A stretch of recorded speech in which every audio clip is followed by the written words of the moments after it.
Buongiorno!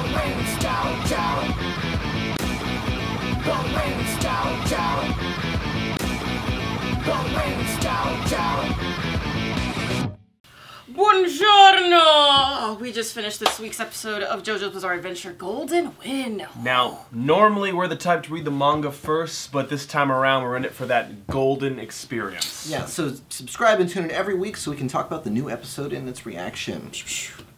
This week we had episode 2, a lot to unpack. Unzipper, if you will. Like we got the opening first of all, so let's talk about that. Oh my god! Juicy, explosive, a lot of tension, and what I love is not a lot is given away. You know, in a sense of these are the characters, and this is their stance, but they don't say exactly what it is. We've got a lot of like kaleidoscoping. We get that like those color shifts that we kind of missed, so we're getting more of that Stardust Crusaders, like we're gonna flip them on and off, than the like Mario, like it's gonna be changed the whole time. It's all vibe though. It's all vibe. There's no sort of like theming. You know, I don't even in like like not beyond like just the normal JoJo. Like we've got the chains, which at the end they turn into the thorns, which has connected us to stands like rose petals, all the way back to original season, and that like connects also the plants he has like going on. It's like okay, that connects threads. like the vines connecting all the Joestars together in their like stands. It's cool. I like the little, and then we got sort of the his flashback. That was really interesting. A nice little complex version. Well, it's interesting too because like I was thinking of Josuke and just like how derpy he is. Yeah. And then they're just like, yeah, but for Giorno we're gonna have like a hard backstory. His mom went out late at night. Okay, guys. Just left him at the house by himself. She's like, I'm not gonna change my responsibilities just because I had a kid. Honestly, it prompts more questions than answers because like I was like, oh yeah, I mean like Dio had a kid and like, but it was like, how did Dio have a kid? I was like, I thought it would be pretty basic, but like, was there something weird here? Yeah, they're like, we have no idea, nobody knows. She doesn't know, Dio doesn't know. This is a complete, like, craziness. And then it kind of answered our question from the first episode because we were trying to figure out, like, the police officer said Giorno was half Japanese, so we're just like, is his mom full Japanese? Like, how is he? Because Dio and Jonathan are British, so we're just like, how is he Italian? But then he's Italian citizen. He's technically Japanese. Stepdad. Exactly. Italian. Oh yeah, and he was a real jerk. Yeah, so they got the stepdad plot. I love that they set him up with like a hero. Oh yeah. But it's like not nearly as vague as like Josuke's was. Where it was like, yeah, I saw some dude with an awesome haircut, which I love. It worked for Mario, but I like that we have like kind of a model for where we want like Giorno to go. A gang star. I love that. Very lame, but when stared down by the just Muda eyes, face, just Bruno's face and reactions. All of us is like, dude, really? Let's get to Bruno. The tussle. That was a juicy stand tussle. Because there's nothing else. There were no other characters. We explored all the facets.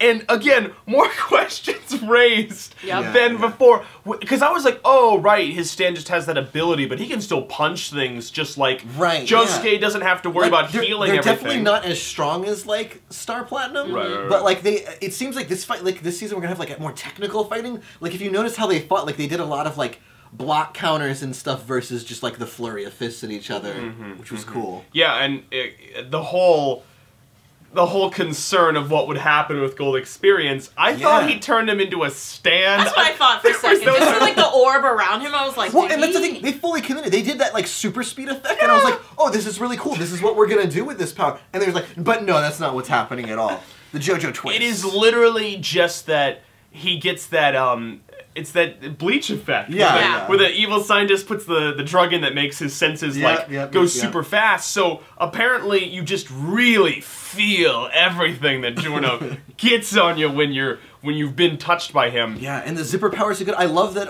they start Giorno in a place where he's like, I don't know what happened, so I hit him. But that puts it out as like, there's a lot of things he doesn't know about his powers, and we'll see his powers grow through the series, I'm guessing. I just love how sassy Golden Experience is. Like, after every punch she gives him, he's just like, you want some more? Have you had enough? Oh man, holding him back. The hand on the hip, holding him back. And then they grab each other. The straddle. It's beautiful. I'm ready for this season. It's definitely a lot more interaction. I mean, the other stands sort of have always had like a mimic pose thing going on. And they're just like far back. Yeah, I think it's getting really touchy in this. But they're like in front of and behind each other. Again, they're wrapping around each other. They're working with their emotions, and I think that's because Giorno is definitely going to be a more complex emotional character than, say, Josuke, Jotaro, or like, you know, who are very straightforward. Well, he's a very active. He's the action, like in it, right? Like plot wise, he's accelerating the plot forward. Where like, I mean, we kind of pointed Jotaro at a goal.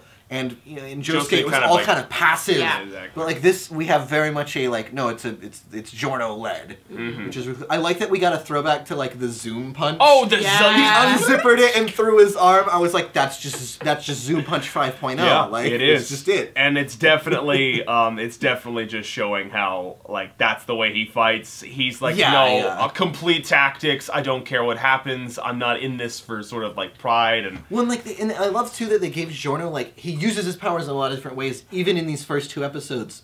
Like I remember I was so disappointed with Aokiyasu. It's like, yeah, he makes stuff disappear, and he does one thing to like suck things close, and then you're just like, yeah, we never even use his powers again in the series. No. It looks like we're gonna actually get a lot of like Bruno's like powers happening. Well, throughout this the whole switching series. with body parts, my favorite part is that raises questions, but it's also like. That could be a throwaway thing. Like. Even when he escaped from the train, like with using the zipper stuff, like how portaled his way out, climbed inside of someone, people, like... and then of course my favorite part about the final, how he found out which 4 of them was, is he turned the tooth into a fly, and the fly was really cool. auto-homed in on, of course, its point of origin when it was a tooth, but that means on the train, he picked up his tooth that he punched out. Yeah, like, and just pocketed it. And he thought he was gonna kill him on the train. Yeah. So like, what was he gonna do with the tooth? Like, he's like, I'm gonna hold on to this. Bizarre. Yeah. It is that beautiful like callback writing where you think that it's definitely half and half of the manga artist thought of this 5 pages ago, but also maybe it is a reflection of the character. Oh, man. It all so fits. much. It so all good. fits. Anyway, guys, the ending was also good as well. Oh my god! At first, my favorite ending was "Walk Like an Egyptian," but we're getting like old school, like R&B style, and this is Savage Garden was pretty good. Okay, that's true, but I'm gonna get freaky with you. Like what? I love it. Like just the poses that everyone like has at the end. I'm like, is that a reference to the time period it was written? I don't even what time period is this? It's a good question. No, the time period of the actual series is Italy. 2018 or something. Like it's no, it can't be that late because Koichi's like just out of high school. Right? Exactly. Like, no. It's not that far. I'm just saying like when he wrote it, is it a was... reflection of when the manga artist wrote it? Oh, who knows? Could be. Because that's definitely some like 70s. Because wasn't Josuke in the 80s? No, it was in the 90s. 90s, yeah. Josuke's the 90s, so this is the 2000s. This is not. This is like 2005 or something. But that music is like so 80s. Yes, whatever. I'm happy. We still today play 80s music. For sure. I think it might be a reference to when he wrote the manga the first time. Probably. Either way, the point is, I'm ready for this ending. I love it. I love it. Good exciting. Choice. 10 out of 10. Yeah, man, if this is gonna be every episode, like it's a good level. Ready. It's a good level to roll into. So let us know what you guys think in the comments below, and come back next week for the next episode. 眠れない